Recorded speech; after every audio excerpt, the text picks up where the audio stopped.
So, these are my personal reflections. The ideas are not new, but my thoughts on them are original. Again, anger, if focused well, gives the bearer of this emotion the great grace of healing.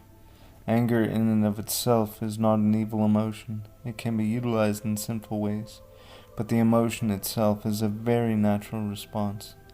It tells us when our boundaries are being infringed upon, when we are experiencing injustice. This is a key for survivors of childhood trauma, particularly sexual abuse in childhood, because of the secrecy involved with this crime and the methods of shame employed in silencing. Much of the time, the emotions which are nurtured as a result of these crimes, people cannot immediately express and process. Therefore, these emotions become trapped within the body, and so the memories become repressed. Thereby, our memories, our emotions are trapped in time.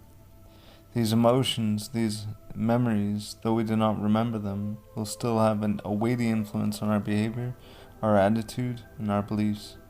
I would even venture to say that people who are not abused as children, as if it were all possible, are impacted by this effect of shaming as well. Everybody has a little bit of repressed anger. The degree of anger we experience will be proportional to the amount of injustice we have experienced. So, how do we heal?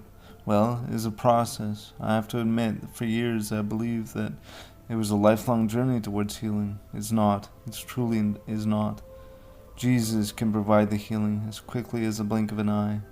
But we have to heal these memories, particularly the emotions that are trapped. Otherwise, we are like little children led by Jesus. Yes, we are led by Jesus, but our true selves are still hindered. Our actions still guided in small part by the accumulation of emotion in our own body. Our bodies are leading us by the accumulation of emotion within, as opposed to our spirits leading our bodies. Yes, we need to express our anger as a society, as individuals. There are healthy outlets for our anger. Some draw, some paint, others jog, even others box in a ring. These are all healthy outlets. As a matter of fact, it is most often an extremely integral piece of the puzzle. Before survivors realize about what has happened to them, some are lethargic, others have unexplained physical problems. These realizations of what they have endured give them an infuriating sense of drive and a passion for themselves, a passion to care for themselves and to improve their own life. They see for the first time the love of which they were deprived and the effect of the abuse, and they say, quote, "Hey, you cannot do that to me. I am alive and I'm not going to let you hurt me," end quote. It is extremely empowering to receive these memories. As traumatic as they are, it is in fact a great mercy. For many survivors, it offers a reason to live, a reason to fight. The point is, anger is essential to healing. It gives us the will to fight, to make change. Anger helps us to look at our own situation with clarity, and indeed, righteous anger very much improves focus and clarity, sometimes for the first time. No, my friends, anger is not a sin. When I first realized what happened to me, I became incensed. I wondered at how an adult could do that to a child. I wondered at them. I remember screaming for hours, placing an empty chair in the middle of a room and screaming at it, writing letters of confrontation to my abusers which I never sent and buried. It wasn't until I finished my first phase of the place of healing, which I was given the great grace to participate in, when Jesus found me, that I began to heal. I was so wounded. I was very angry. I am grateful that I was healthy enough to restrain my anger. Even still, in spite of this anger, the secrecy and shame in my case ran so deeply that I still felt the obligation to protect them. When I began healing, I began to see my abusers as more than simply what they had done to me.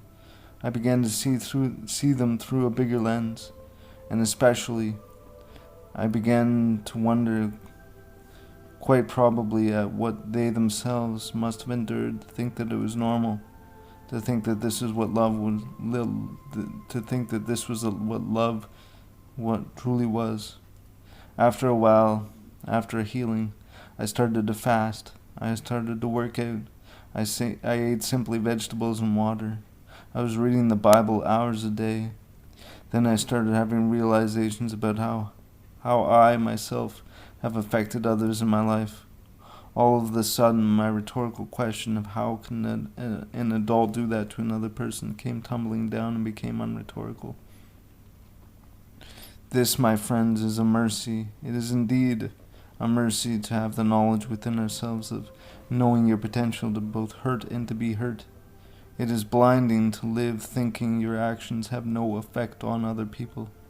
For me, my anger was not really healed until I spent two full years at a Catholic religious community. I haven't made this connection until now. I'm realizing that I needed healthy examples of true masculinity and love. Wow, it makes me weep. Most of the people I knew growing up were incredibly explosive and unpredictable in their anger. But in this realization that I was capable and had done of hurting others, put my life into perspective. And this is a great missing part, an integral part of the puzzle of our humanity. Meditate on this, anyways. Anger can be incredibly productive, incredibly healing, and incredibly empowering. It is such a powerful force, having the capability to create a passion for life within us that builds empires, or it has the capacity, if repressed, if undealt with, to give us arthritis, to give us asthma, to give us cancer, ulcers, mental health. Anger, my friends, is the key. This is not new.